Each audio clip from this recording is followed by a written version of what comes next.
All right. On this episode, we smoke the Dias de Gloria Brazil from AJ Fernandez, a gorgeous looking cigar, and we're about to find out how it smokes. I'm your host, Johnny Midas, and you're listening to Burnline Podcast.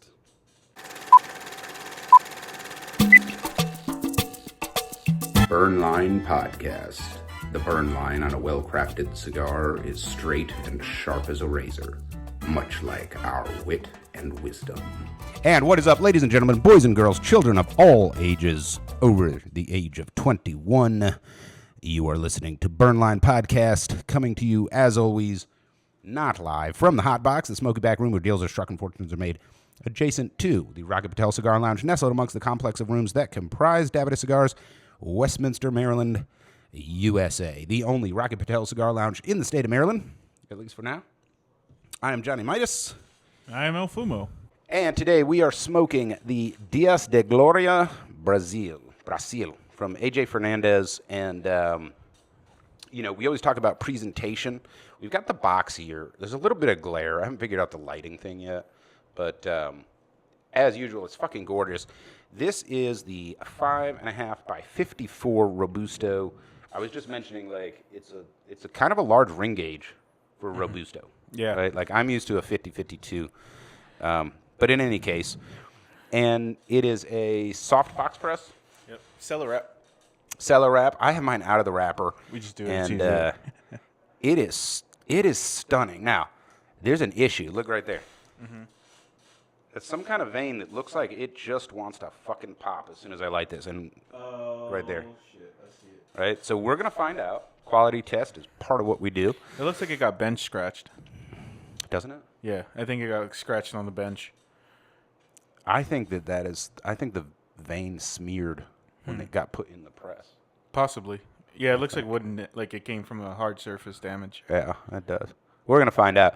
What else have we got? Oh, this is new.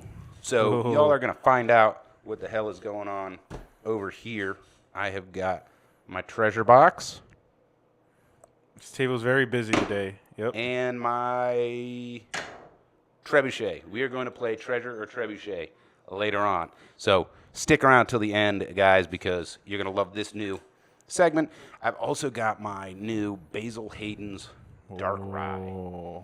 This is just as awesome as it looks. Oh, I brought the hand back.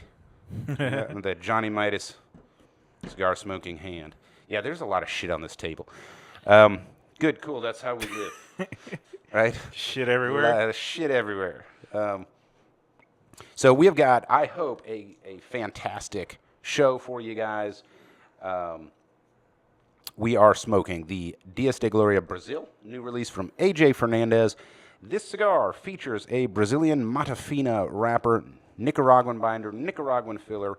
The Robusto MSRP is $14. You can pay a little more than that probably with taxes and stuff. Yeah. The different Vitolas are 14 to 16. Yeah. So these days that is a low mid-range cigar. Your low-end cigars are now like 11 to 13. Yeah, Jesus. And then mid-range is like 13 to 18. Yep. So mid-range we'll call it. Good economy. Yeah. By the way, real quick, I just have to give you kudos for pronouncing two words correctly, Brazil and Mata Fina. Oh, thank you. Yeah, I've been practicing. Yeah, I think that's one of the most offensive, when people say those words, they're very offensive when they're not said the right way, especially Brazil. Yeah. It drives me nuts. The Z, I was like, where did the Z even came from? Like, no, I try to be respectful. Like, I get it. Like, it's your country. The name is Brazil. Yeah. That'd be like, you calling the United States like USA. Because USA. it's spelled USA. Dude, do you want to know the abbreviations for the U.S. in Spanish? Estados Unidos. No. What? It's EEUU and then some other freaking letter. Yeah, don't ask me. I was not there. Yes, you double the letter if it's plural. Yeah. So it's Estados, like states. The United or whatever. Yeah. But that's why you double the I letter, know, but it's annoying. I'm like, what and the? Then Amerigazzi. Yeah. You'd look the part right now. Yeah, but here's the punchline for everybody out there. Americazzi is not Italian; it's Armenian. Right. Right? That's how you say American. I don't know. Maybe it's Italian too. Who knows? You know how you say like Mister in Armenian? No. Baron. Oh, that makes sense. Yeah, like a baron. Shit. Yeah. Well, that's also the Spanish way of saying boy. Yeah. Like South American It's all Spanish. connected. Yeah. Well, the reason Armenian sounds like so many languages is they kept getting conquered as people went back and forth. Oh, man. Oh, man. All right. If we don't start smoking. Oh, and the coffee cups. Oh. What team are you on? Okay, yeah, this is a fucking cigar show. Let's get our cigars going. So let's get these cut. I am cutting with my Perdomo close-ended double guillotine hefty metal cutter, and you've got a fucking set. What is that? Is that an electric shaving set? It looks like it, don't it? All right, real quick. So we're plugging in this. It's a jet line, like personal gift set. So you have a tabletop lighter, a travel lighter, pocket lighter, yeah, and a V-cut. Sweet. Yeah, and V-cut is... Okay, so that looks like sort of like oil rub bronze or antique bronze. You're right. And it's the like a other copperish one, color, yeah. The other one is red? Yeah, so I have two to feature, but these are available here at Davidas. There's a blue one as well. That satin red looks nice. It looks like Iron Man a little, but this copper, like this brushed satin brass, what we're talking about, is just sexy looking. Brushed. That is antique brushed copper if you're in like the fittings, like the kitchen fittings. Antique brushed copper. So like if you're a steampunk fan, like hell yeah, this is your shit. Hell right yeah. here. And what does that retail for? Retails for $229.99 here. So you're getting a bench lighter, which by the way has a flip out punch on it. Holds a ton. A deep V cut and a pocket lighter for $230 basically. Yeah. So I mean, but the quality on this is like just ridiculous. Oh it's yeah, heavy. top notch. Yeah. Yeah, you could holds a fucking whole can of Zycar butane. Feel that real quick. Sorry. Oh yeah. Oh. Yep. So 2.5 pounds. Yeah. So if you bought all of these individually, that's actually a pretty good deal. Yeah. You know, if you bought them individually, it'd be a lot more. Yeah, because that big lighter alone is like $120, maybe $130. The bench lighter. That's on the low end too. You know. Cool. Well, thanks for highlighting that. So you're going to use that deep Vika? Is that what you're going to use? Correct. And then you're going to use the double flame torch? Okay. To light. Pocket lighter. Yeah, I'm not roasting this cigar. Yes. All right, so it is time for the official cutting, which is brought to you by Fat Boys Cigars. The bold and delicious flavors of premium hand-selected tobacco leaves are highlighted in the original Jacked and Jacked 2 cigars. Don't forget to try the Twist and Shout, as well as the new War Pig. And of course, Fat Boys Cigars has a lounge up there in Steel City, so check them out. Instagram, Facebook, fatboyscigars.com. Welcome to the Fat Boys world. And as always, we remind you to clip that cigar with authority. No limp-wristed cutting allowed. And you know, we make a joke out of it, but it's true. You have to snap that cutter closed. None of this squeezy, squeamish. No, right. You're just gonna pop the wrapper. So that's not just a tagline. It will help you have a better cigar smoking experience. Yeah. And now we're doing the hand job, which for all of you audio-only listeners out there, we're just the part that we just cut, the part that goes in your mouth, which is not the lid end, the other end. We're just tapping that upside down on the back of our hand to get the loose tobacco out. It wasn't that much. No, look at how clean cut. That's the cleanest V cut I've ever had. That reminds me of a Calibri deep V. Yeah. That's a pretty deep V That's cut. what it's modeled after. Yeah, So it's a pretty deep V cut. Yep. Nice. All right. Why don't we light these? I need to smoke something. Let's do it. Got so much going on. The official lighting is brought to you by 2C Premium Coffee, featuring 6-bean bala. Currently the favorite. The Mexican is really close second for me. Love that. 2C Premium Coffee utilizes continual roasting, so you're always getting a truly fresh cup of premium coffee, which we both have right here. Oh yeah, new mugs. Now, both of them have burn line on the one side, and mine has got Johnny Midas, and his has got El Fumo. So, here's what we're going to do. In celebration of 2C Premium Coffee, we are going to do a little contest. Oh. Team Midas, or Team Fumo.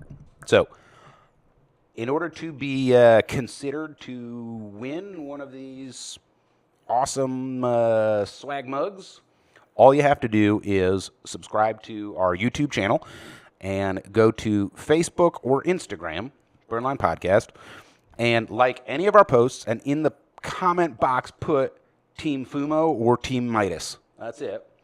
And we're going to pick somebody that follows those rules and send them the mug of your choice. Yeah. Or maybe we'll just switch them, just be dicks. Yeah. No, I'm just kidding. But we wanted to. I got a couple of extra of these because I figure I'm going to break one of them. Plus, the more you buy, the cheaper they are per each. Yeah. So we want to give away one Johnny Midas and one El Fumo Burnline mug to a lucky listener. So subscribe to YouTube and jump on, I guess YouTube too. Jump on Facebook or Instagram or YouTube, any of the episodes, and just comment Midas or Fumo, Team Midas, Team Fumo. And I guess we should probably hashtag it. So do hashtag Team Midas, Team Fumo. Totally fucking hashtag it. Yeah. That'd be better. Yeah. Look at this guy, like he fucking knows like it's just easier social to track. media stuff. It does it for you. Yeah, absolutely. Yeah, we're gonna hashtag that. Yeah. So throw that hashtag out there. Let's get this viral, something like that. And more importantly, I just want everyone to see me win. So yeah, we're gonna do that. Which brings us back to 2C Premium Coffee. Good ass coffee. Features continual roasting and being selected from Bali, Kenya, Ethiopia, Mexico, around the world. Recently saw their fast break French press or whatever featured for a French roast on there, featured on their Instagram page. But 2C Premium is top-notch coffee, and I'm a fucking coffee snob. This is how much of a snob I am. I have a single-serve Keurig. I have a drip basket. I have a French press, and I have a Nespresso, as well as a stovetop, what is it, Batelli? What is that guy's name? I'm not sure. The one you put on the fucking 1933, hasn't changed since 33, Italian espresso maker, steamer. And 4 of those are at work. Yeah. Because I just don't, and I choose 2C Premium because it's fucking awesome. Or when you have none of that available, cowboy coffee style. No, fuck that. All right. It's a little rough, but it works. No, yeah. Whatever it takes. Whatever it takes. All right. Let's get these lit. I have got my ST DuPont 2-flame flat jet, and you are using... Who manufactures that? These are by Jetline, by the way. Oh, nice. Yes. Jetline actually makes a really good lighter. Yeah, their lighter, that 4-jet, that iconic 4-jet. It's affordable, but it's super reliable. Dude, I have a 12-year-old Jetline at home. Yep. That's the one. That and the Vertigo. What is it? Vertigo? Yeah. Like everybody carries those. Vertigo Cyclone, to be specific. Yes. Except Johnny Midas. I carry my ST DuPont. Gold-plated by Costco Gold.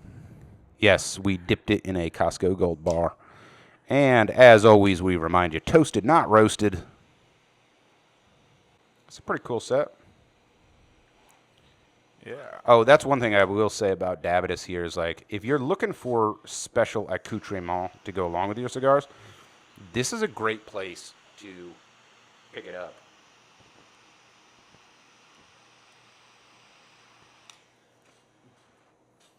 Ashtrays, cutters, lighters, humidors. They have everything. Now, you're not going to find stupid stuff like a $13,000 giant humidor. Maybe. But you are going to find everything from, like, affordable to pretty nice in all of the categories. Yeah, don't let this price point fool you. This is like a really nice gift set, but there is affordable lighters there. I think the cheapest they sell was like $5. Yeah. So you're not going to get a DuPont here. Right, no. $500 fucking lighter. I think those are... This is a cheap DuPont, too. I was going to say, does DuPont license out their products or no? Like, can a brick and mortar sell it, or do they have to be... You can be a distributor, sure, but they usually distribute through, like, luxury... That's what I thought. They had a criteria or something like that. So you're not going to have that, but you are going to have a really nice, like a Zycar lighter or something, as well as, all the way down to, Rocky like you Patel. said. Yeah. Drew Estate. Yeah. all the way down to your $6 lighter. But yeah, lots of cool accessories here. Yeah, come get it. One-stop shopping. Yep. All right, so we got this lit. We got the first couple millimeters burnt off. And I've got thoughts, but what are your sort of initial tasting notes? I've got some thoughts. I want to hear yours. Sorry about that. Like earth and chocolate. That's what I'm getting. No vegetal.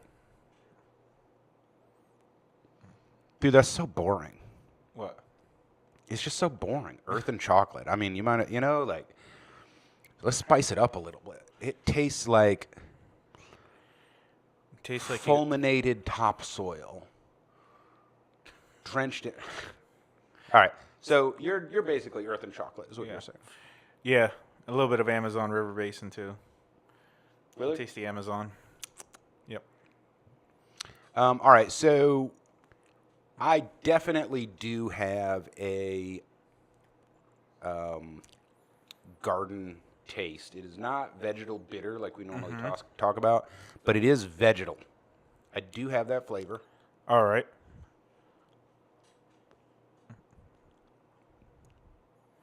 Yeah, it's very, very finite. It's right there. I would say if you took a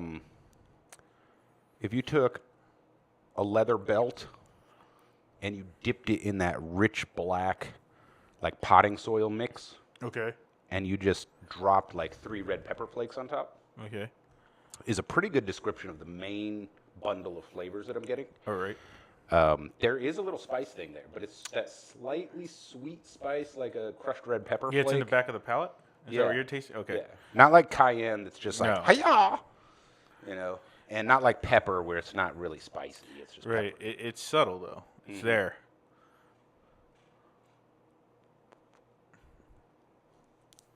Dude, I'm not getting any chocolate at all. Really? Not a lick of chocolate. I wouldn't say it's like chocolate either. I want to say it's more like in the cocoa bitter side, to be more specific. Okay. Maybe that might help you. Yeah, I'm not getting it. So, by the way, real quick, should we talk about what this is wrapped in? Mm-hmm. All right. I think you probably already mentioned it, but wrapper is Brazilian Mata Fina, and then unspecified Nicaraguan binder and filler. So I can taste the strength already from the Nick. But I just think it's mid-full right now. Yeah. But I could see this turning fast. That's normal. I've got my guard up. Yeah, that's a normal characteristic of a Nicaraguan. Mm-hmm. But even though this is Brazilian Mata Fina, I'm pretty sure this was grown in Nicaragua. I'm not sure if it was grown in Brazil. So Really? yeah, it doesn't specify, but I'm gonna say this was probably grown in Nicaragua. Okay, well, so what does Mata Fina refer to? That strain of tobacco, literally meaning fine plant. Okay, so it is not a region, it's a tobacco plant. Yeah. Like it's a strain. Yeah, it's a strain. Okay. Yeah, Mata Fina, fine plant. So you're saying that AJ or somebody for AJ grew Brazilian Mata Fina tobacco in Nicaragua. Yes. So this is a Nicaraguan puro. I would say, but I guess you can't call it Nicaraguan puro because it's But if it was grown in Nicaragua, Right, yeah. yeah. So, but I get what you're saying. Yeah. Okay. I don't want to stir the pot too much, but No, I gotcha. Okay. yeah. As opposed to Brazilian Mata Fina grown in Brazil and imported into Nicaragua. or exported. Exported to Nicaragua or whatever. You know what I mean. Imported into or It got on a truck and it showed up in Yes. Nicaragua. and or a boat or an airplane. Yeah, or both. Well, I'm Submarine. just thinking, like, between Brazil and Nicaragua is Panama and... Well, if you're in Brazil, you can literally just go, "Hey, water." Oop. Well, that's what I'm saying. It's like boat is probably faster. Right. They probably took those canoes. Isn't those the- tribal canoes? Oh, my God. And canceled in 3, 2, 1. No, it's not even what. But Rio is on the East Coast, kind of in the middle, right? Yeah, mid-east. Yeah, but slightly more northern. Yeah. Slightly more northern, yeah. Over the hump. Yes, Yeah. over the hump. So, like, going from there to Nicaragua, I'll bet you it's all ocean cans. I'll bet you ocean cans. It'd probably be the cheapest and quickest way to go, honestly. Because there's political turmoil, dude. Right. Not only that, I mean, look at how many countries you literally have to drive through. Like, if you don't really know the map of South America, there's at least 6 countries you have to go through to drive to Nicaragua from Brazil. You know how expensive that is? Not because of the travel time, but hey, now you need visas. You need customs clearance from every single country. Yeah, that's what I was saying. The cheapest thing, so it probably makes sense to go by boat. Sorry, we just nerded out, but I mean, that is the. Yeah, but I don't know where, I don't know where the tobacco's grown. Like, Brazil is huge. It is fucking huge. And you have the whole Amazon basin. I wouldn't know. In the jungle. I would imagine the northern part of It's Brazil. got to be northern and probably northeastern. Yeah, because more of the central west Brazil is like the jungle. Like the jungle. Yeah. And like the Amazon starts in the northwest and flows to the southeast, right? Yeah. Plus, unfortunately, a lot of that like central western area is timber and corporate owned. Unfortunately, for those of you that don't know the sad story of the current Amazon situation. Yeah. Okay. But anyways, so back to this. Yeah. No more gloomy shit. So that's what the wrapper is, and it is. Do they advertise it as Maduro aged?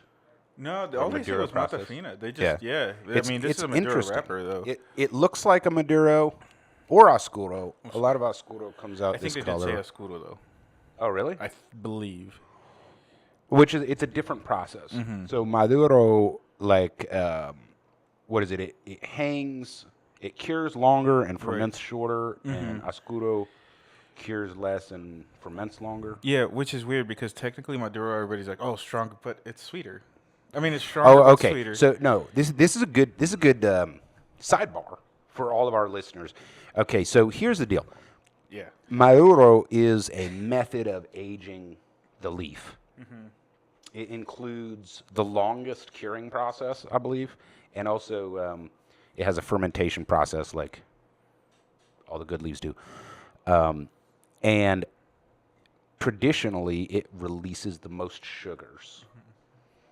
Basically, as the leaf dries out, it gets smaller and leatherier, and the sugars, stay, and the water goes out. Right. So it's like concentrated.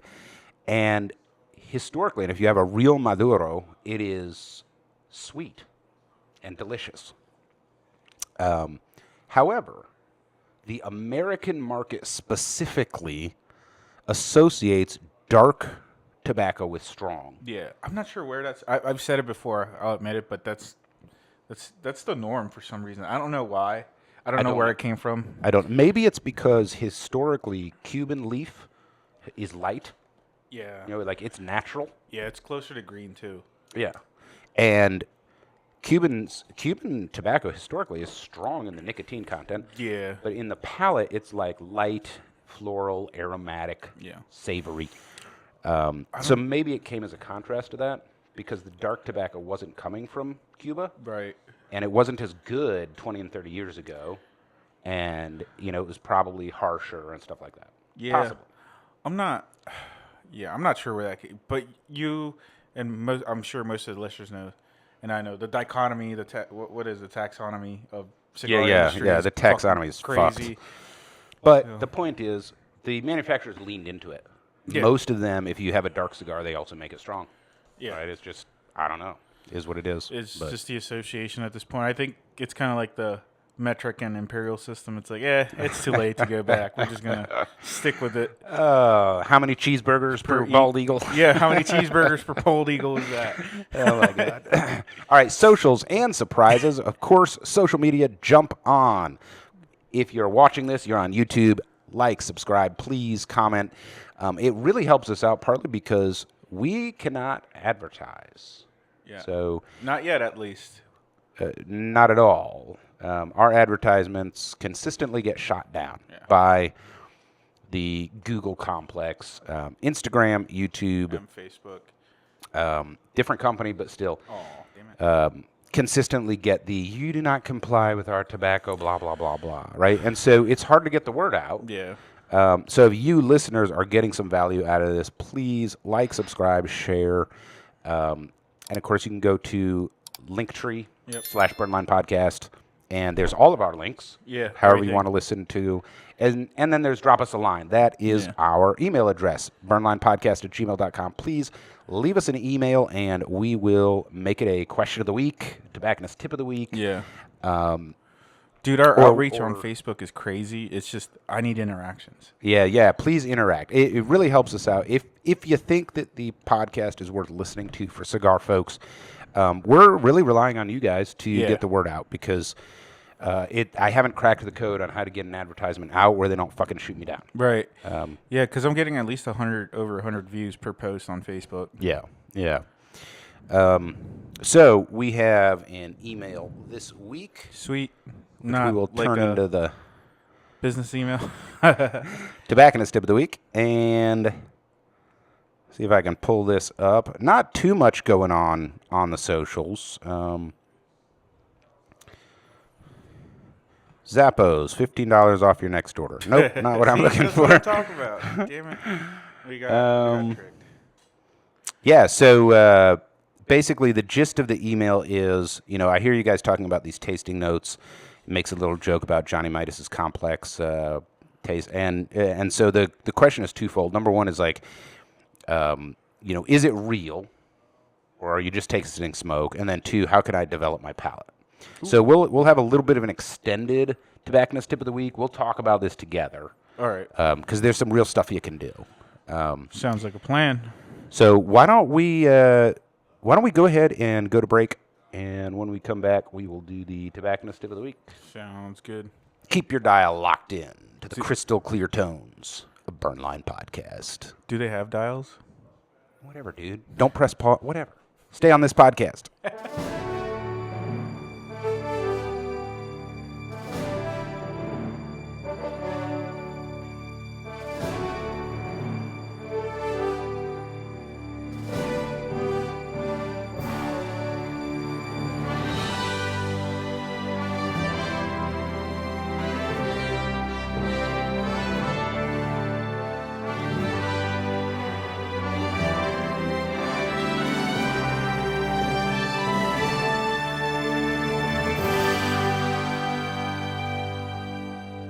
Yeah, this is a Jim Beam product. Ooh. So Brenda used to work for Jim Beam. That's the shit. And they would send bottles back home from time to time, including Basil Hayden's Rye, which is noted for its slightly peppery flavor.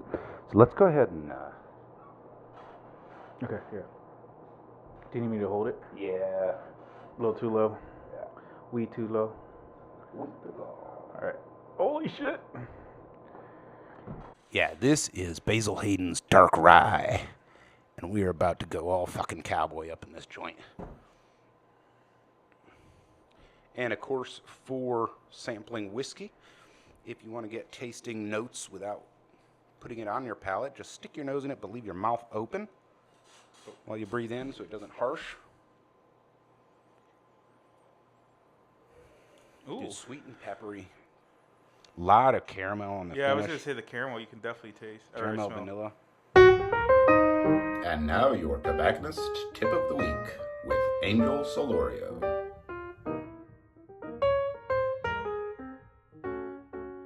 I like it. All right, so tobacconist tip of the week.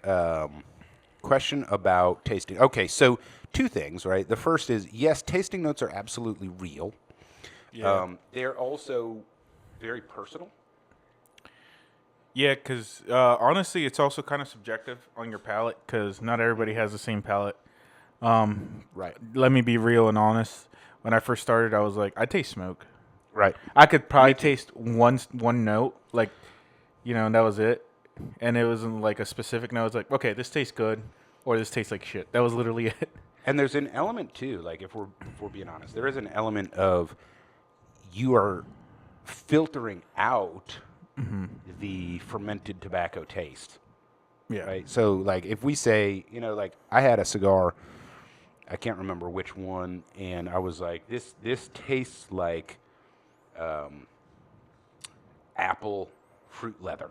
Okay. You remember fruit leather from like dehydrated apples Yeah, when you were yeah. a kid? Oh, yeah. Yeah, Definitely. like it tastes like that. But it doesn't taste like that. There is a hint of that once I ignore the smoldering tobacco taste. Right? So, Yeah. when we do tasting notes, if I say, oh, it tastes like dark cherry on the finish. No, it tastes like a cigar. But there is a hint of black cherry in that I'm That's picking correct. out, right? Yeah.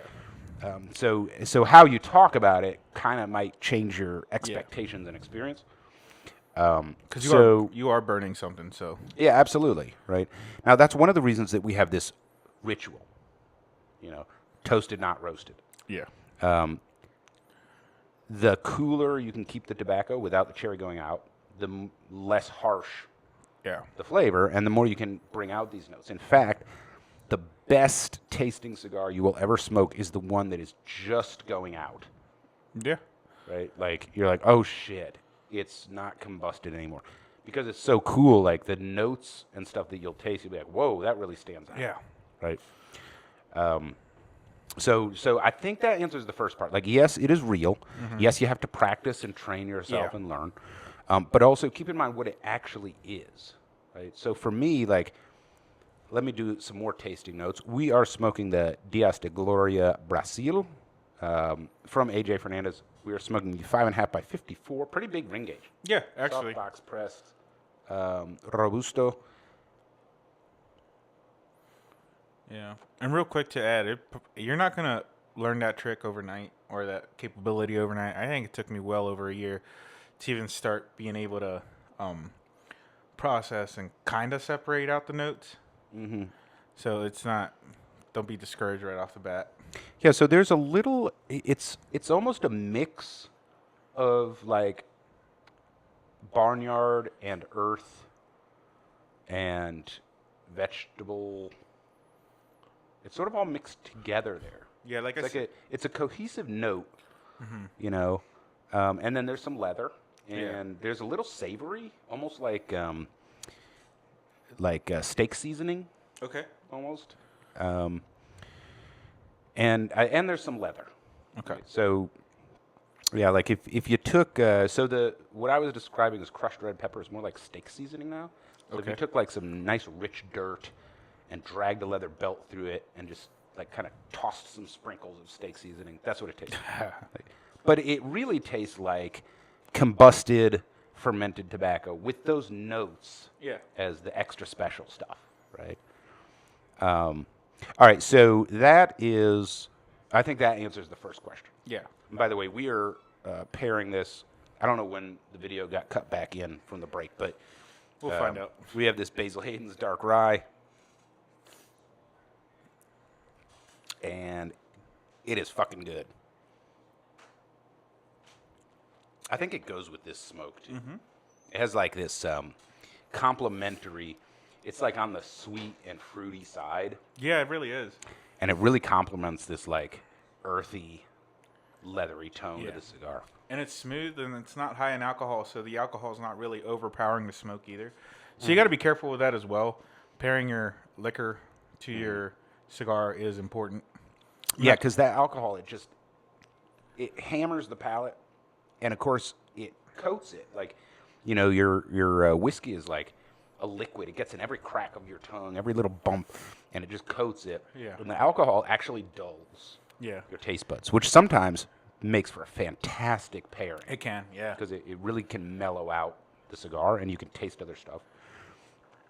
And other times it just fucking kills it. So I can't remember the last time that I drank neat whiskey that was like triple digit proof. Yeah. With a cigar that I cared about. Now, there's times I'm trying to drown the cigar out, but because I want to savor them both. Yeah. So I'll add a splash of water, an ice cube, something like that. Yeah. An ice cube does double duty because the cold like blunts the flavor. Yep. And then it also waters down the whiskey, which is perfectly fine, by the way. This is not a whiskey show, but for whiskey drinkers out there, fucking put enough water in it that you like it. That is okay. You don't have to listen to whoever made it. You don't have to listen to the snobs. That is the best part about consumption hobbies is fucking do what you like. Yeah. If you like Jack and Coke, drink Jack and Coke. Just don't ever talk to me again. All right, so... I forgot to mention there is an Ice Cube Science, too. Yes, there is. Anyway, so... But as far as, like, developing your palate, this is a really great question. I'm glad that you emailed in. Next time, work on your spelling and grammar, but it's all right. And then we can actually read it. So here's a couple of things, right? The first thing, I would recommend everybody start with this. Look up good tasting notes online. And so I'm talking like Half Wheel is pretty reliable. Cigars International is pretty reliable when they have tasting notes. Not Joe and Bubba's blog. Yeah. Right? But Cigar Journal magazine. Aficionado. Cigar Snob. Yeah. Right? These have real tasting artistes. And so they'll say, oh, here's this cigar. It has notes of toasted almonds and cocoa. Right? Yeah. Get that cigar, smoke it, and try to taste what they say they're tasting. Right? For most folks, that works immediately. You're like, oh, okay, it isn't like fucking taking a can of almonds off the grocery store shelf and popping them in my mouth. Mm-hmm. Right? It's a reminiscent. It's like an analog, you know. And after doing that for, you know, and try to mix it up. Like, try one where they're like, oh, pepper. Yep. Most people can taste pepper. That one's pretty easy. But then, like, okay, this one they're saying is cayenne, and this one is black pepper. Yep. Smoke them and try to tell the difference, right? And again, these are the easy ones. The spicy is easy. Like, most people can taste that on their cigar. But then, you know, do the whole thing. Find one where they say it's chocolate. Find one where they say it's leather. Find one where they say it's wood. Find one where they say it's oak, cedar, right? And try to taste these. Yeah. And, you know, for me, it was probably like 5 cigars before I was like, now I get it. Mm-hmm. Okay, they're saying it tastes like cedar. They're not saying I fucking took a bite out of my cedar-lined closet. You know. By the way, the cedar in like humidors and stuff, or like this was wrapped in, that is not cedar. It's Spanish cedar, which is technically cypress. Actual cedar is poisonous. Don't ever, if you're making your own humidor, don't make it out of actual cedar, okay? And also, it will fucking make your cigar stink. You want cypress or Spanish cedar. All right. That was pretty fucking nerdy. Yeah, it was. That was deep in the cigar weeds. So, I mean, this is a nerdy show in a way. Yeah. But that's my first, my first recommendation is, just read what somebody else wrote and then try to taste it.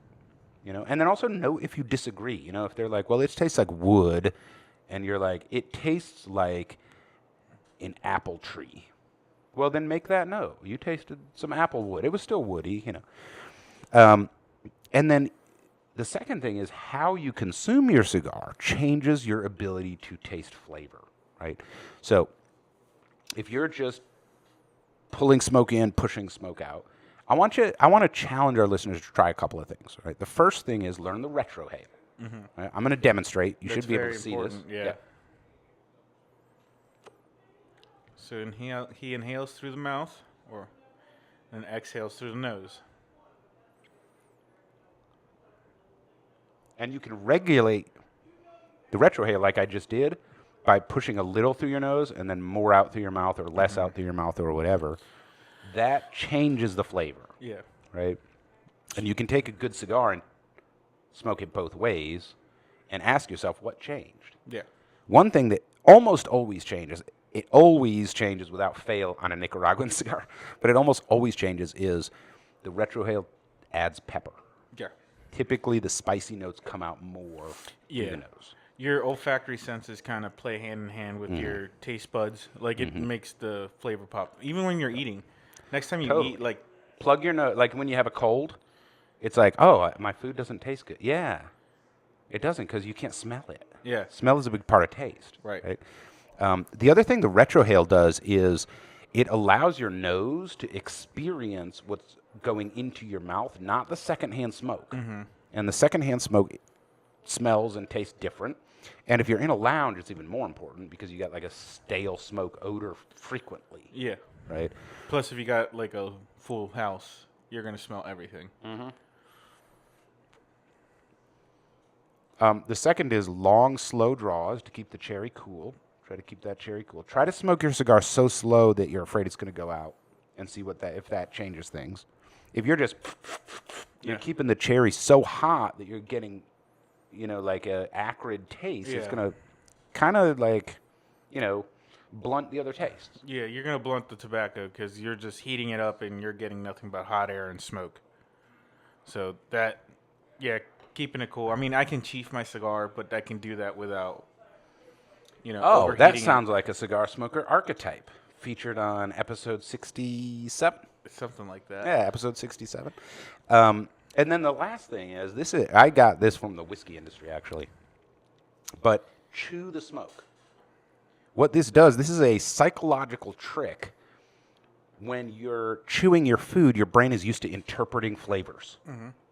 It does also ensure that the smoke coats all sides of your tongue. So, typically you taste bitter on the outside edges of the rear of your tongue.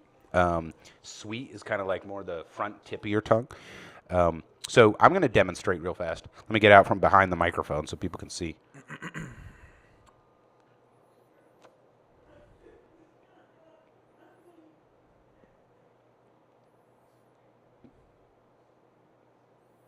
Yeah, so he's chewing the smoke right now, like the way you would chew food. Yeah, I'm just working my mouth the same way like I was chewing food. And a lot of the time that wakes your brain up. Yeah. Where you're like, I'm not fighting, because especially when you're a beginner, you're taking smoke into your mouth and everything subconscious is going, you're going to fucking die. Right. Don't inhale smoke into your lungs. Don't run away screaming, right?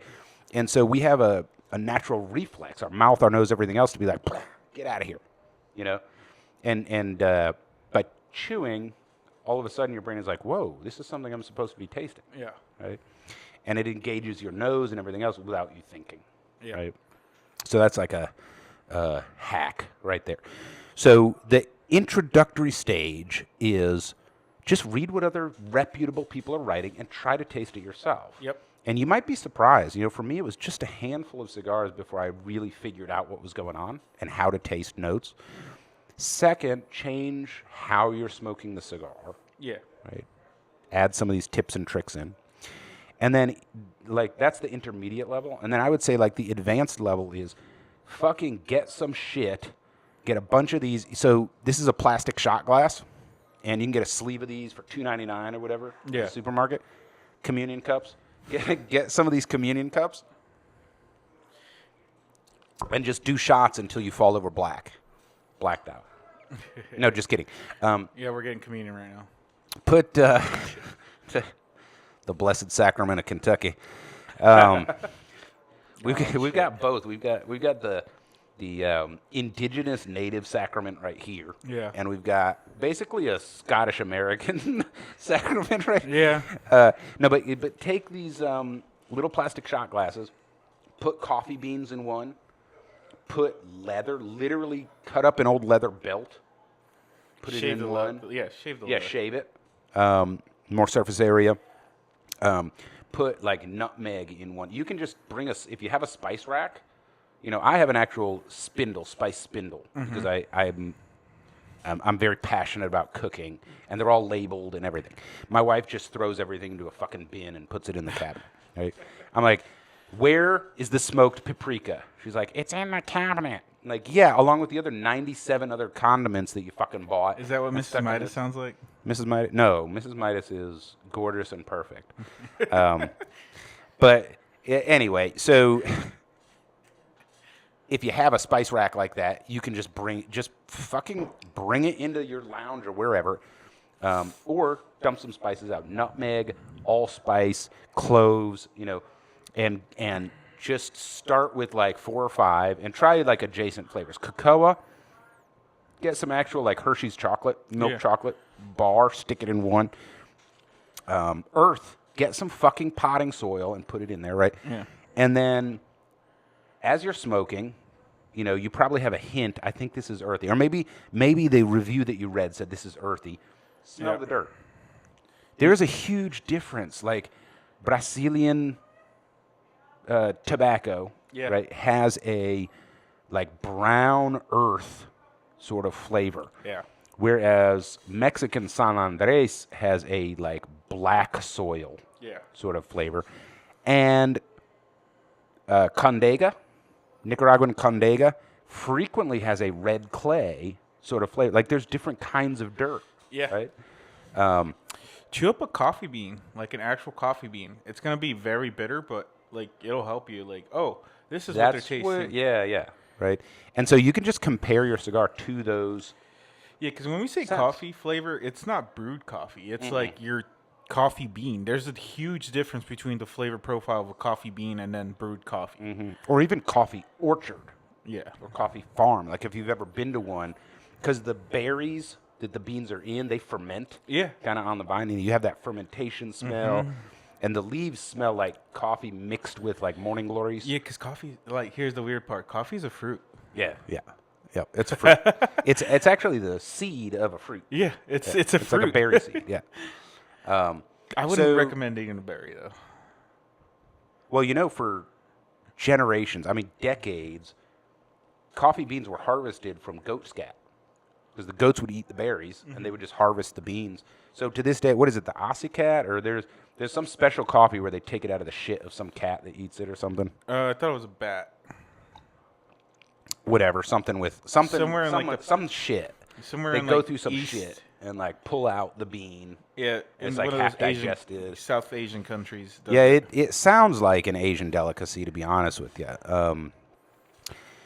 But it's super expensive and supposed to be really good. I'm good. A serval cat? No, it's a serval cat. Is it? I'm good though. It's not a bat. It's a cat. Okay, I'm still good. I don't know. I'd try it.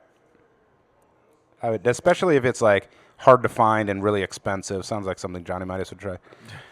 Speaking of which, I had a camel shawarma when I was in UAE, and you couldn't really taste it because they put all those spices and like the yogurt and stuff on the shawarma. Yeah. But I'm like, I ate a fucking camel. Yeah. Yeah. I love how the Middle East actually likes spicy food. I'm like, hey, you're my people. Yeah, unlike Pennsylvania where it's like, oh, spicy, I put ketchup on it.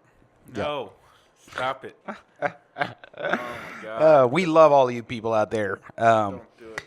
Yeah. Don't put ketchup on your cigar. So, ketchup on a cigar. But so that's our feedback for tasting notes. How do you taste them? How do you develop your palate? Start by copying other people. Just try to see what they're tasting. All right. Step 2 is change some of your smoking habits to try to bring more flavor out.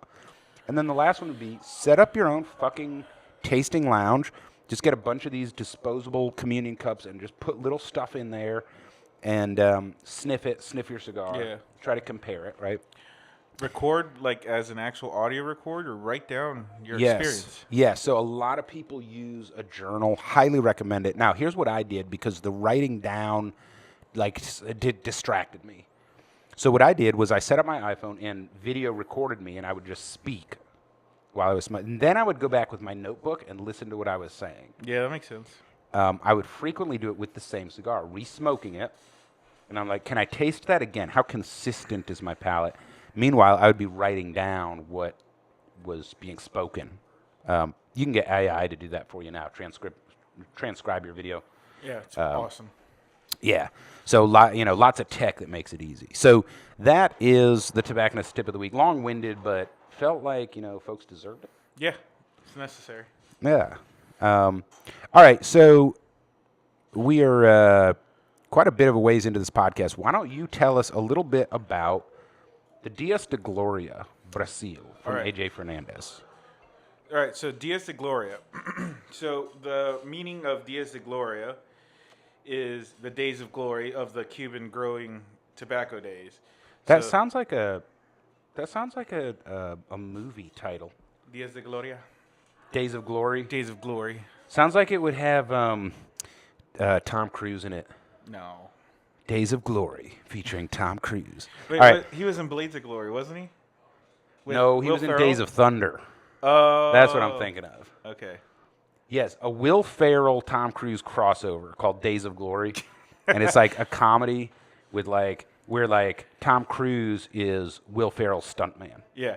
That would be fucking hilarious. Why am I not in Hollywood, dude? All right, somebody Like, write that up. okay, patent this before somebody rips us off. Tom Cruise, I know you listen to my show. You've come to me for fashion advice. Get with Will Ferrell. I think this is awesome. All right. Yeah. So now that I completely ruined your intro, tell me about Dias de Gloria. So Dias de Gloria. And then he went with the Brazil Mata Fina. That's why it's called the Brazil. So it blends two cultures together, two growing cultures, the Nicaraguan and the Brazilian. But the Days of Glory comes from the glory days of the Cuban tobacco industry. I mean, it's still there, but it's not the same. That's why it's Days of Glory. And AJ blended. There's the original Dias de Gloria, right? This is the new Basil with the Mata Fina wrapper, but he blended it with his father Ismail, right? Yeah. Who remembers the glory days of Cuba, and they're trying to bring that back. So, yeah. So real quick on that. So this story begins in 1952, which is when the Cuban Revolution kicked off. Right. And then it ended in 1959. So it was about, 6 years of fighting until they got the revolution. Everybody was down for it, and then they kind of got, hoodwinked, and then it got worse. Yeah, so a note on the hoodwinking. Here was the hoodwink. The hoodwink was, it was only after Castro cemented power that he decided it was going to be a socialist economic system. He didn't advertise that beforehand. By the way, real quick, Fantast, freaking awesome. Thank you. Fruit pectin. Yes. I already took the small band off, but a note, the ribbon and cedar sleeve on the foot, which is gorgeous, by the way. Super easy. Came off perfectly, and both bands came off perfectly. Well done, AJ. Yeah. So, and I believe a lot of that might have actually come from Che Guevara, the socialist Marxist stuff. So what was the relationship between Che and Castro? All right, so I guess the glory side of Che was he was a revolutionary, freeing up countries, fighting wars, blah blah blah. He's an educated person. He was a physician and is college educated. He was born in Argentina, so he's not a Cuban. Let's get that straight. And he didn't invade Cuba. No, he didn't. Castro did. Right. It was only until after the fact. He became the Secretary of Industry. Che Guevara, not Castro. That's how he got in there. So he did a lot of the politicking. And he was actually the UN representative of Cuba. So that's where a lot of the political crap, where Che, he overthrew governments. Where was it? Argentina? Where was it? Bolivia. Bolivia? Yeah. Yeah. He was involved with the communist takeover, and they really targeted South America and Mesoamerica, and it was a crying shame because, we don't really talk about this. Like we're all quick to condemn the Nazis, but we don't really talk about, the methodology of the Marxists was absolutely Faustian. You could even say satanic, because they would go in and their entire message is, oh, no, you're a victim. You're being taken advantage of. Everyone's out to get you. You're oppressed. You're held down by the man, and all of this stuff, which if you look at the outcomes in almost every case, they were far worse off after the revolution. And that's not even counting the millions of people that were murdered. Yeah. In Ukraine, in Russia, fucking Pol Pot, oh my God. Yeah. Mao Zedong and China. And to this day, China is still engaged in this grotesque behavior of suppression, oppression, cultural genocide. I just want to point out how incorrect you are. China is on the UN Council for Human Rights. Yeah, bullshit. Stop it. But you're less human if you're not Chinese. Right? Stop it. No. That's no. Yeah. They're humanists. So, but anyway, so Che destabilized Bolivia, which they're still reeling from that. I mean, oh my God, who's ever fucking heard of Bolivia? Yeah. Last week the government just got overthrown. If you didn't know. Like they just can't. It's never worked. Right. Just fucking give up. It's a shitty idea. Just take your lumps. You lost. You know, like, stop. Sorry. The revolution is dead. You know, failed. A certain search engine wouldn't let me find the bad stuff about Che Guevara. I Hey, literally had fuck you, Google. All right, now we're canceled. Sorry. And canceled. Yeah. But literally, I had to go to Reddit to get, like, because I knew some of it. Like, it's not my culture, but, like, I've met a lot of Cubans. Like, you meet a real Cuban and you start spewing off Marxist shit, you will get punched in the face. Oh, yeah, yeah. Like, those... Like, some of them had their lives ruined. Yeah, they know oppression. And sorry, but Marxism is not what they're advertising it to be.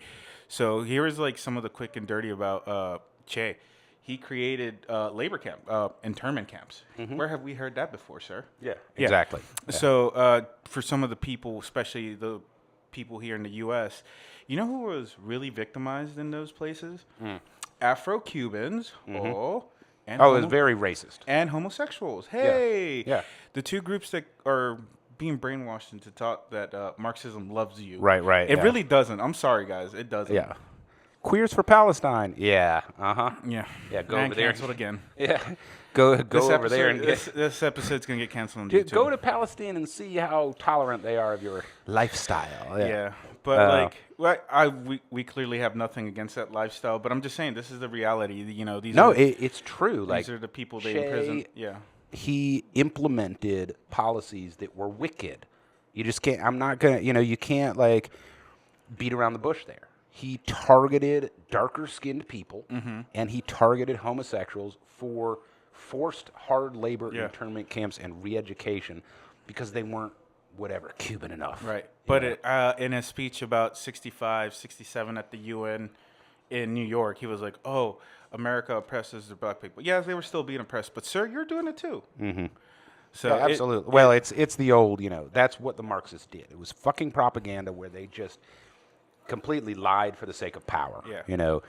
And all right. And back to the cigar thing. That's exactly why we got another so cigar many people boom. left. Yeah, that's why all the tobacco people left, because the government came in and said, this is our plants now. Yeah. This is not your land. This is not your plant. This is not your farm. Yeah, we talked about the Placencias. It's like, dude, I've got 100 years of building this company. Well, at that point, it was 80 or 90 years of trying to build this company. Yeah. Blood, sweat, tears. Literally, like, grandpa's buried in the backyard. Yeah. And you're like, we're going to tell you what to make, how much you can sell it for. And so I was listening to... and any profits you make are ours. Yeah.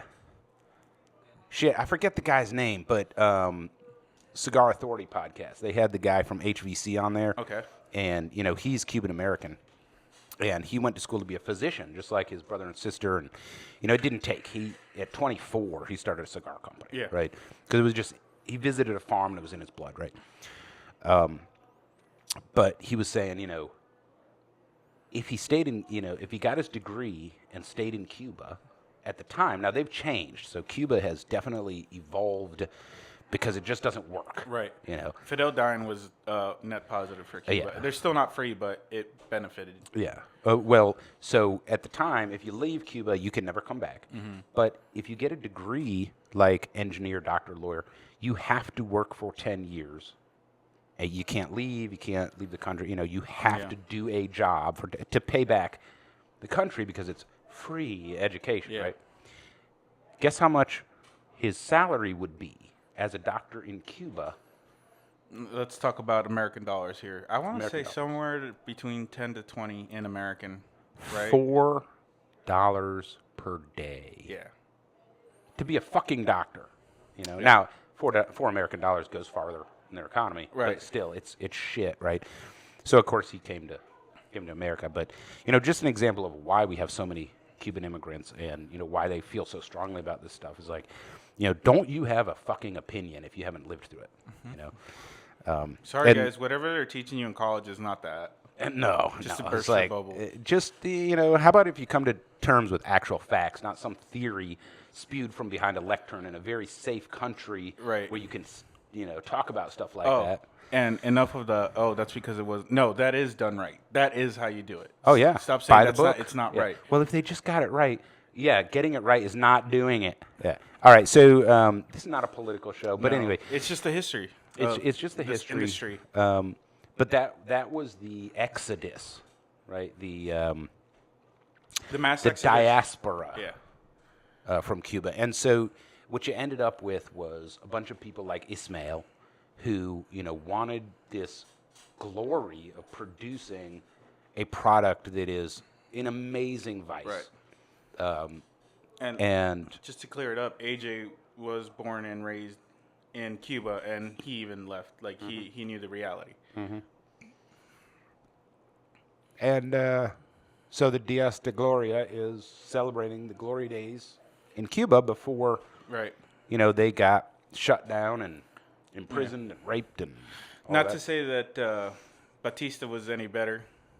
Like, trust me, it wasn't great either, but it's like the people were promised freedom and better treatment, and then they got 10 times worse. Yeah.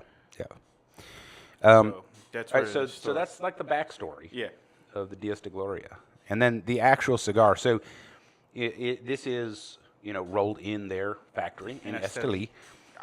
So here's the deal. The Dias de Gloria, the original, is one of my favorites because I do like Cuban-esque cigars. Yeah. However, I will say this. Where it differs for me from a Cuban and the traditional Cuban experience is it is spicy and strong. Yeah.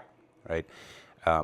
When my daily smoke is the Chateau Fuente, Gran Reserva Natural. And was that the Gringo pronunciation? That was the Gringo pronunciation. But it is an Ecuadorian Sumatra natural wrapper, and it smokes like a traditional Cuban. It's a little light on the nicotine compared to Cubans. Yeah. The Dias de Gloria is not, but it is stronger on the palate. So great cigar. This one is nothing like the original, and I'm really curious. I'm really curious if the internals are the same or if it's a different plant. Yeah, I'm not sure. It doesn't specify. I can tell you the wrapper changes the cigar completely. Yeah.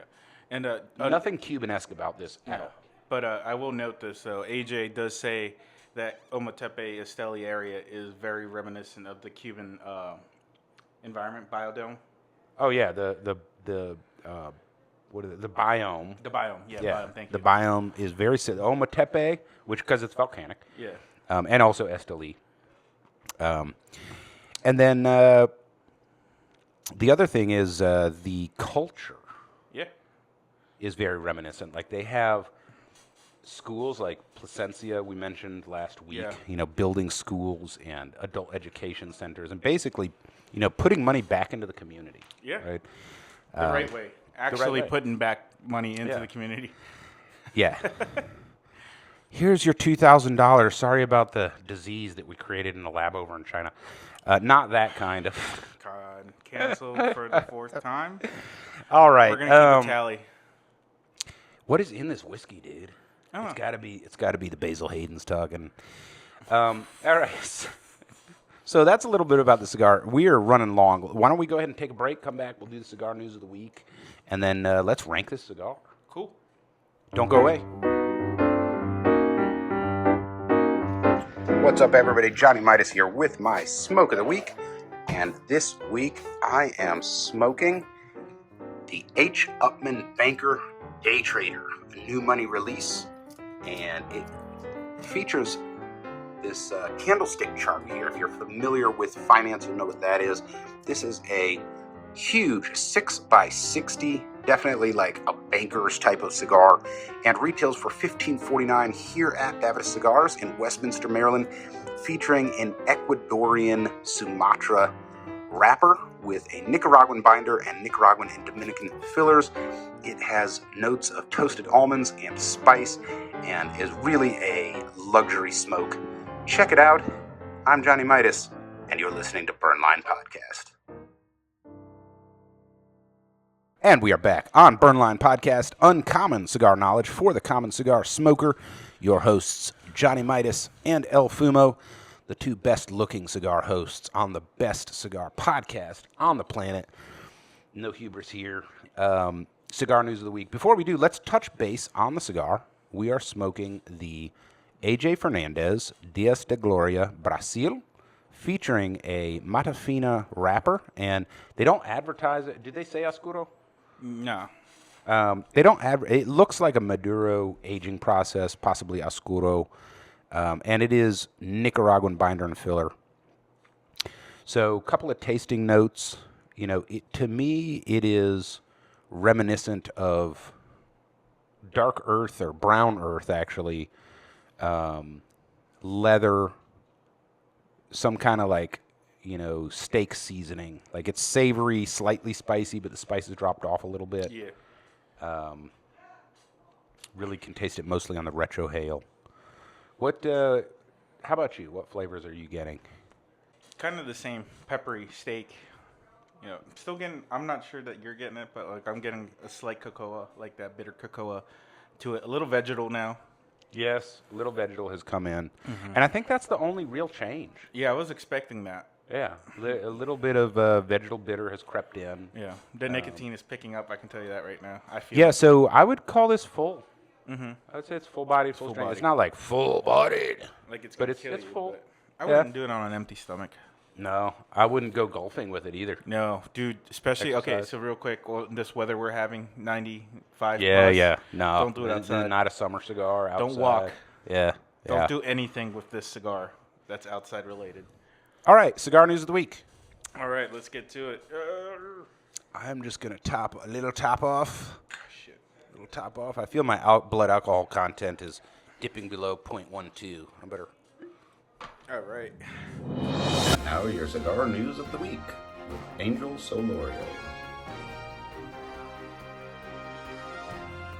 So, CI Cigars International is planning to open a large store/lounge in the St. Louis area. So that's pretty cool. That's kind of interesting that they're going to be going in St. Louis. St. Louis, like St. Louis Ray. Woo! So I just can't. I'm used to San Luis Rey because was originally Cuban. yeah.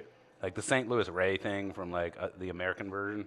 Yeah, I'm not digging it. So some not really shake 'em up news, but Stinky Cigar has sold their ashtray making business to Quality Importers. Interesting. Yeah, man, he's been in the business for Stinky's makes like the really good deep dish. I have one. Yeah, ashtray. I have one the on my OG. back Yeah. porch. Yeah, because the wind doesn't blow the ash out. Oh yeah. Yeah. So this dude literally created this company in his garage. He was a cigar smoker. He's like, I think at the time, this is before my time, like early 2010s. A lot of the ashtrays were shallow because it was mostly cigarette stuff, and like these are big, and you're getting a lot of ash, and that shit will blow out, and it would If you're smoking outdoors, a traditional ashtray sucks. Even like the one we're using. This is for a lounge. Yeah. Right? It's like bowl shaped, but it's too shallow. Yeah. Right. But they were shallow, and then you would fill that little thing up already. So his thing's like, what can I do? So he had literally a silver bowl just chilling there.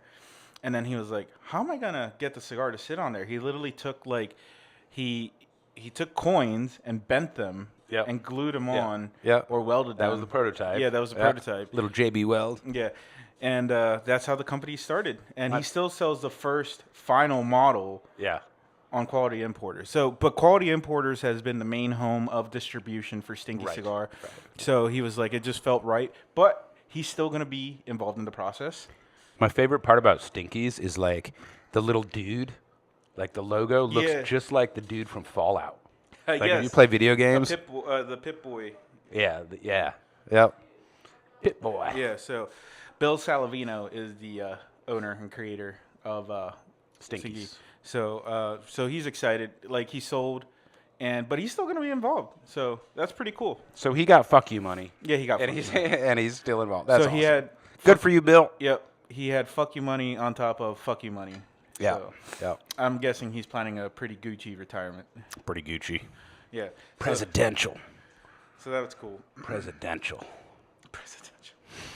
And then something cool, something that I noticed on my trip down. I'm sure. Have you been to North Carolina before? I've been through it. I mean, I stayed. My brother's 82nd Airborne.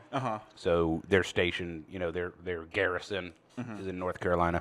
So I've been there like to visit him. Yeah. Okay. By the way, there's a super cool cigar lounge, like near the base. Okay. And they have a balcony that like wraps around, and you go up there, and there's chairs and shit, and phenomenal selection in the humidor. All right. But they have a bar up there, and they can pour alcohol because North Carolina. Yeah.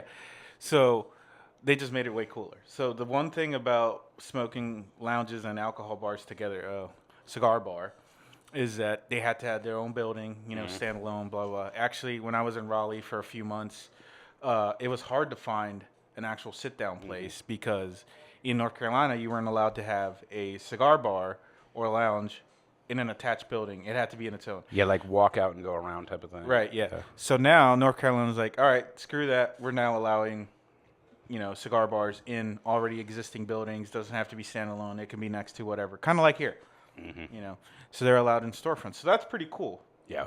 Indiana's that way. And let me tell you, if you are interested in taxes and raising taxes, fucking set the law up where you can pour alcohol in a cigar establishment. Yeah. Right? Kentucky, take note. Oh, fucking Kentucky's fucking everything up. People go across the river and spend thousands of dollars a night. In Indiana? In Indiana. Yeah. And that's all tax revenue you're losing out on. Same thing with Ohio, because Cincinnati's like right there. Dude, just court the fucking vices. People want their whiskey. They want their cigar. They want it together. Just make a special license for it. I think there was a time period where we learned that, Oh, yeah. Something happened where, like, we outlawed something. And then a lot of violence came because of that Yeah, outlawing. and people were still doing it. And prohibition. Yes, yeah. We're still Good doing call. it today, too, but looks like that's coming around as well. Fucking political morons. But anyways, yeah, that'll be the cool part. So if you're from North Carolina, look for up-and-coming cigar bars near you, in a neighborhood near you. So that'll be cool as shit. So ADV and Mackey's Blue-Eyed Jack's Revenge is going to be shipping this month. And it'll be in a special box. Blue-Eyed Jack's Revenge? Uh-huh. And that's from, what, ADV? ADV. So, you ever give somebody, like a Christmas card or a birthday card, and you open it and it has a sound? Yes, I hate it. Okay. Hate those. This is going to be the first cigar box. When you open it, it's going to go, arg. Seriously? Seriously. And it's not called the Jack Sparrow? No. That's why it's called Blue-Eyed Jack's Revenge. Blue-Eyed Jack Sparrow's Revenge. So it's going to be Barbaroja's, so Redbeard's character, just going, arg, when you open the box every time. Okay, that's pretty good. So that's the kind of gimmick that I like in the cigar industry. Yeah. That's cool. So it's a gorgeous looking box and stick. Oh, yeah, that's pretty cool. I like ADV, actually. They make some really good cigars. I've got the, what do I have? I forget. It's got a Rosado Corojo wrapper. Yeah. But, yeah, ADV makes some good cigars. They fly under the radar, though, man. Yeah. Like, I can't remember the last. I had one I can't remember the last humidor I went in, like, a public humidor, like a cigar shop that had ADV. I don't even know where they sell shit. Yeah. They're like, are they considered boutique? Is that part of the problem? I'm sure they're boutique. Yeah. If boutique means like volume of sales, they have to be. Yeah. So, I mean, they're MSRP because they have Adventura, the ADV Adventura. Yeah. That it has the metal band on it. That's it. That's a good cigar. Yeah, so they're going to be averaging about 13 to 16 depending on Vitola. Yeah, that's pretty normal nowadays. So, mid, like what we were talking about. Yeah, that's mid. Yeah, next one up, Black Label Trading Company is going to be selling the Bishop's Blend coming next week. Ooh, okay, I interesting. haven't had a Black Label in a while, but I don't remember which one I had the last time, but it was good. For me, it was the Green Hornet. Okay. It was, it's super strong. It's like a Bumblebee on steroids. Yeah. Or Hornet. So Hornet I think you're going to like this blend. Ecuadorian Habano Maduro wrapper. Ooh. Ecuadorian Habano binder. Mm-hmm. Connecticut broadleaf filler. No. Habano binder and Connecticut. And then Nicaraguan and Pennsylvania broadleaf filler. So you got like 5 different. Yeah, that's strong, dude. That's weird. That's another strong. Like Black Works or Black Label. Man, they make some strong stuff. Yeah, so Black Label Trading, like a sub-brand is Black Works, and they make like the Hornet, or the Green Hornet, what is it, the fucking Yellow Jacket, Wasp, Bumblebee. The B series, Yeah, like Killer Bee, whatever. Bee, Yeah.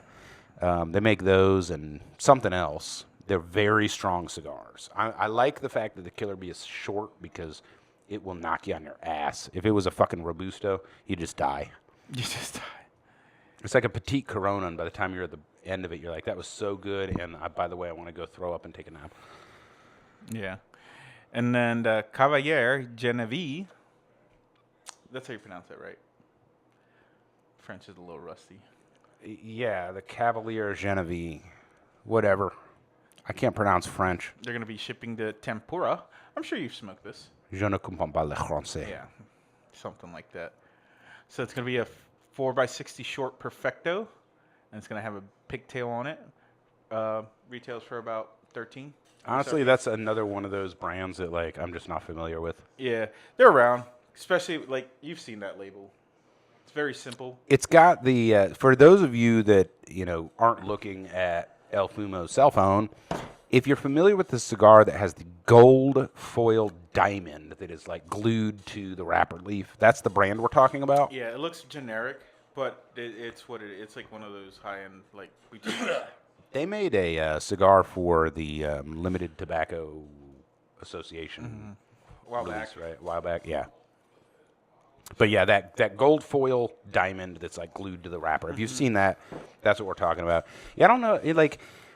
It's kind of, to me, like a French name for a cigar or a cigar brand. I get it if you're French. Yeah. But to me, that is like naming a whiskey with a French name. It's like it just doesn't go. It's like you might be French, but pick something Latin to name it, something Spanish. You know what I mean? Like call it the Galleon or something. But anyway, that's just me and my MBA talking about marketing and shit. Yeah, it's like I don't know, Napoleon bourbon. It's like, nah, dude, that doesn't go. Call it like Davy Crockett bourbon. Davy Crockett. Yeah, like get your branding right. Yeah. All right, super cool. Got. So we have been enjoying the AJ Fernandez Dias de Gloria Brazil, which features a Brazilian Mata Fina wrapper, which we said is not actually grown in Brazil. It's just the tobacco strain, probably grown in Nicaragua, just like the wrapper and filler, undisclosed Nicaraguan. This is a 5.5 by 54, soft box pressed Robusta. Really a big cross section for a Robusta. Yeah, it really is. And a lot of tobacco. We've been smoking this for over an hour, and dude, I got over an inch left. I've got 2 inches left. I'm doing more talking. But it's time to wrap this up, so we're going to rank this, and we'll start with presentation. I'm going to go first. The original Dias de Gloria, it looks just like this, but red. Right. It's like that crimson red Yeah. with the lacquered box. It is so gorgeous. I have it on my dresser in my bedroom, and I keep my shit in it, like my collar stays and like just little man stuff. My ivory-handled straight razor, speaking of French, stuff like that. Because it's fucking amazing. Well, this box is smaller. It's deeper, like it's taller, but it's like half as wide. This might actually be a better box for storing stuff in, and it is just fucking drop-dead gorgeous. Yeah, I like that green. The presentation of the cigar, and of course I threw that in the video, the up close or whatever with the green ribbon. If the Irish think they have the corner on green, fucking Brazilian green, man. Like, this is green through and it's just absolutely gorgeous. Now, the cigar itself is beautiful. It's this semi-rustic, like chocolate brown wrapper. The cedar with the green ribbon on the foot, the band. I am giving this a 10. Just straight up 10 in presentation. It doesn't have the holy fuck that the Plasencia Ometepe had. Yeah. But for a $14 cigar, yeah, this is just beautiful. I like the Michelangelo kind of art in the. Oh yeah, band. Very classic. Very classic. What do you think? 10, 9, 9. 6, 9? Okay. So $14 for a Robusto, depending on where you're at. Maryland it's a little more, Pennsylvania it's a little less. What do you think on price? I want to say 8. 8 for price. I had a solid 7. Okay. It's an acceptable price, and I would pay it, and I would smoke this again. And actually, I bought the whole box. I did. I bought a box of them. This is going, and I bought it for the box. This is going in my collection, including the box, because they just did a hell of a job. Like, they did not cut corners. And they're like, this is an affordable cigar, but it's going to be fucking nice, right? But for a Robusto, it's, to me, it's a 7. It's not bad. No. but it's not great. No. Right? All right, so let's talk about construction. So I showed you that, and I still have it. It's like it looks like a tear. It's only in the last inch. But it's something smashed vein or something.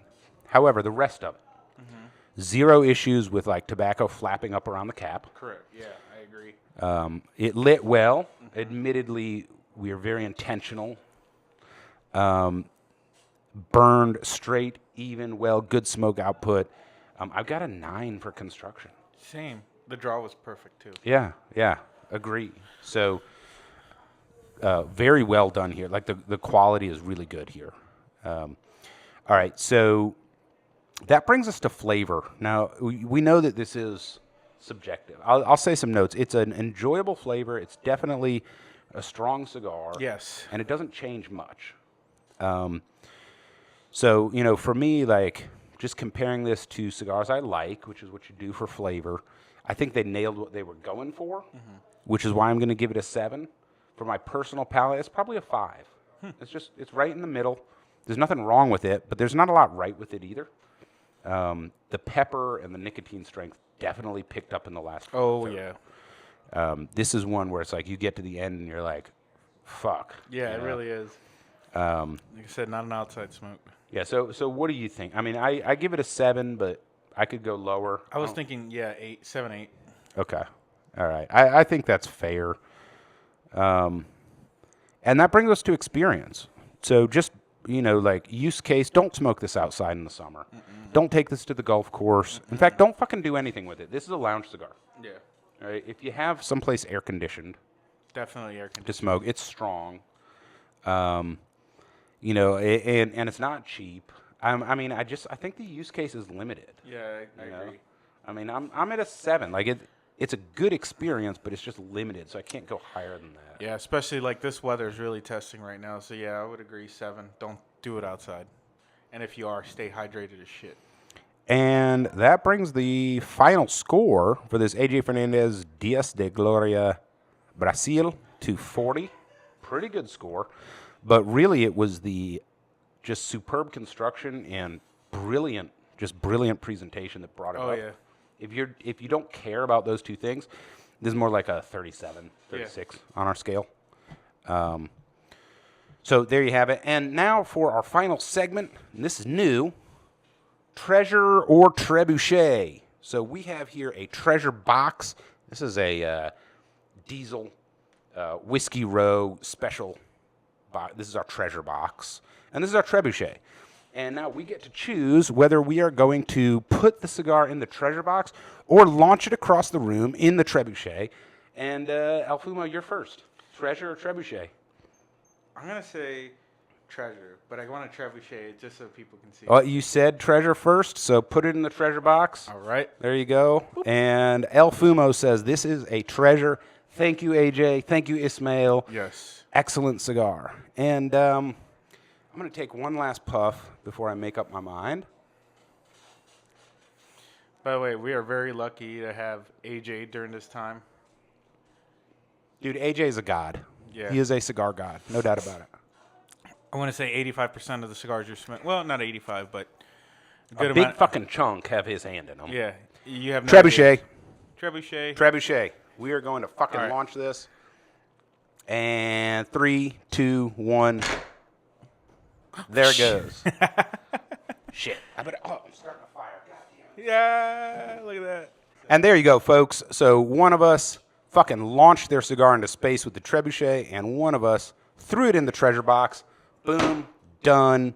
That is the AJ Fernandez Dias de Gloria Brazil from Johnny Midas and El Fumo on Burnline Podcast. Thank you for joining us. We will see you again next week.